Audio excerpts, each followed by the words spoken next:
साथे दाहूँ के धनिया जाएंगे सुल्तानगंज।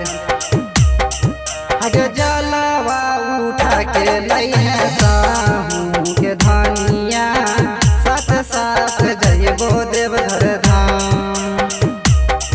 आगे जलवा उठा के लइहे दाहूँ के धनिया साथ साथ जइबो देवघर धाम। टेम्पू के ड्राइवरवा साथे दाहूँ के धनिया जाएंगे सुल्तानगंज। आगे जलवा उठा के लइहे दाहूँ के धनिया साथ साथ जइबो देवघर धाम। आगे जलवा उठा के लइहे दाहूँ के धनिया साथ साथ जइबो देवघर धाम। सावन महीना अलग धनिया जइबे देवघर धाम। बोल बम बोलत रहिए, बोल बम बोलत रहिए। सावन महीना अलग धनिया जइबे सुल्तानगंज। बोल बम बोलत रहिए, बोल बम बोलत रहिए।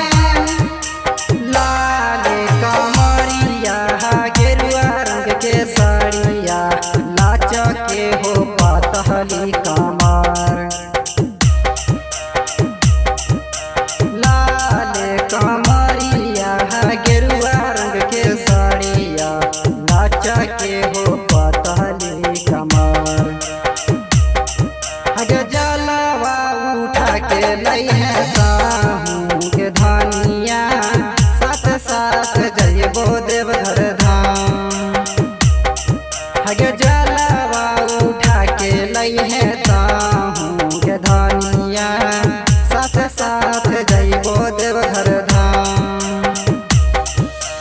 टेम्पू के ड्राइवरवा साथे दाहूँ के धनिया जाएंगे सुल्तानगंज। आगे जलवा उठा के लइहे दाहूँ के धनिया साथ साथ जइबो देवघर धाम। आगे जलवा उठा के लइहे दाहूँ के धनिया साथ साथ जइबो देवघर धाम। सावन महीना अलग धनिया जइबे देवघर धाम। बोल बम बोलत रहिए, बोल बम बोलत रहिए। सावन महीना अलग धनिया जइबे सुल्तानगंज। बोल बम बोलत रहिए, बोल बम बोलत रहिए।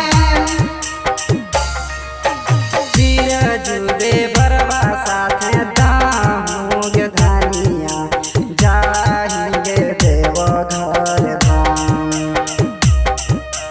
बिनटू देवरवा साथे दाहूँ के धनिया जाएंगे सुल्तानगंज।